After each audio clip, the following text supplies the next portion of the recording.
The single most important, critical, basic, common sense rule to live by when it comes to managing your finances and living a happy life. Don't spend money that you don't have. That's what it's all about. That's it. It's simple. It's common sense.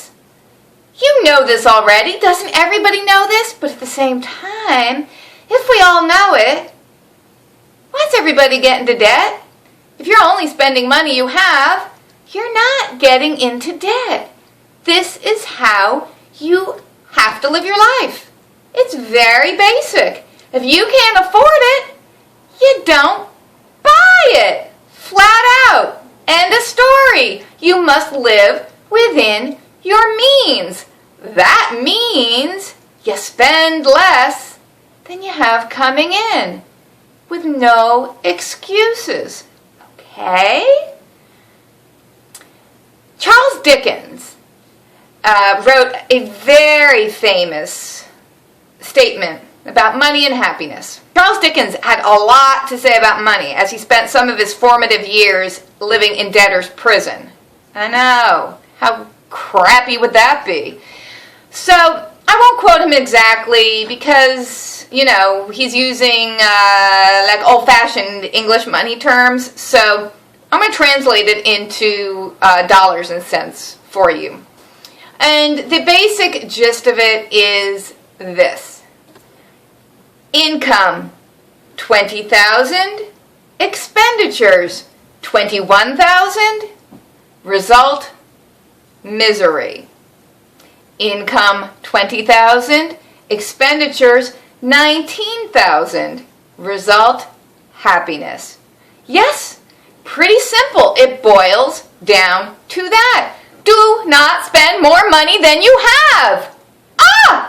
And don't spend right up until the amount you have, because you do have to save, because emergencies come up, and you have to have the money to cover them so that you don't go into debt spending more money than you have, right? So don't tell me there's an emergency that came up, because a tire blew out on my car, I had to get tires, all the tires were bald, it's a safety hazard, so I had to put $200 on my credit card to pay for these new tires. Oh, no. If you don't have the money, you don't have the money. You have to save the money by living underneath your means the rest of the time. If you can't trust yourself with a credit card, and you know who you are, because that's like everybody, go to a cash system. You put cash in an envelope. You put yourself on an allowance. You say, okay, I have $100. It's going to get me through to the end of the month. I have to get groceries with that. I got to go pop over to the office of the utility company and pay my electric bill. Let's see, I've already paid my cable bill, but my cell phone bill's coming up. You have to use that money as if it's all you have, because it's all you have. That's it.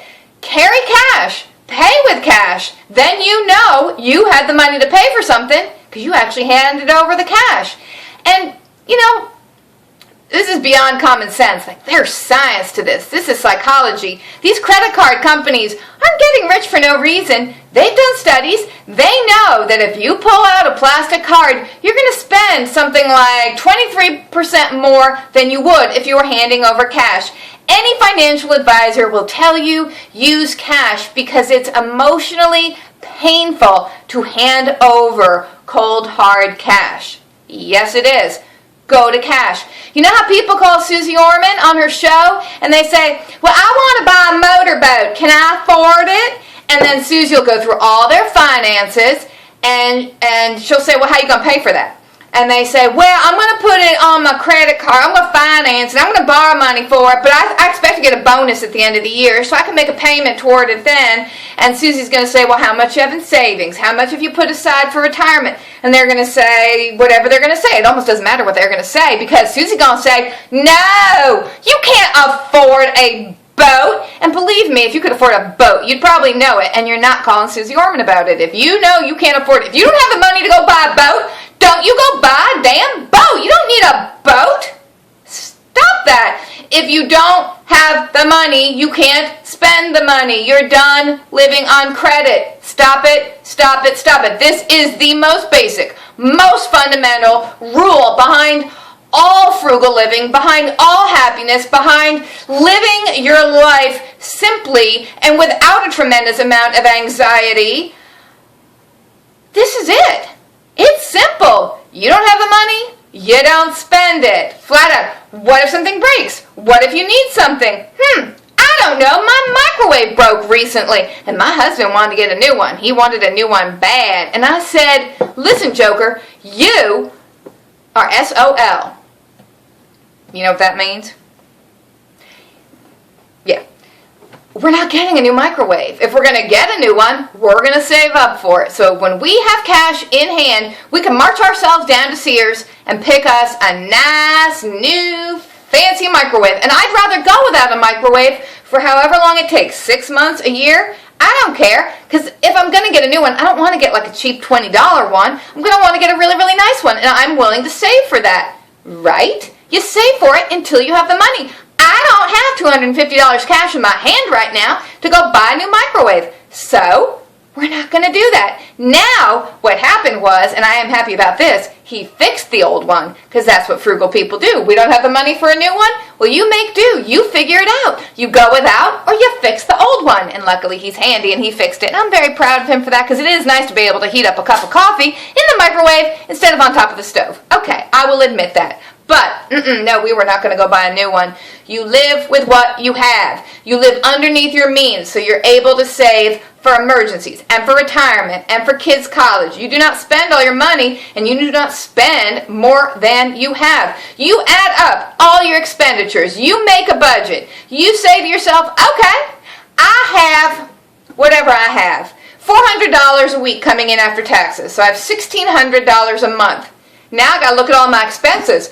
Oh, somehow my expenses add up to $2,000 a month. Well, you got a problem there. You can't be falling into debt by $400 a month. No, you can't. You're cutting stuff out. You can't afford cable? You're living without cable. Flat out. You can't afford to eat out? You don't eat out. You can't spend money that you don't own. That's it. End of story. Simplest fact on earth that you must understand, embrace, and live by. And after that, it's all gravy. After that, it's just advice on how to cut back on this and how to feed your family cheaply and how to bring all your expenses within that amount that you are bringing home. Everything else is just techniques on how to live frugally, but it's all about do not spend money that you don't have.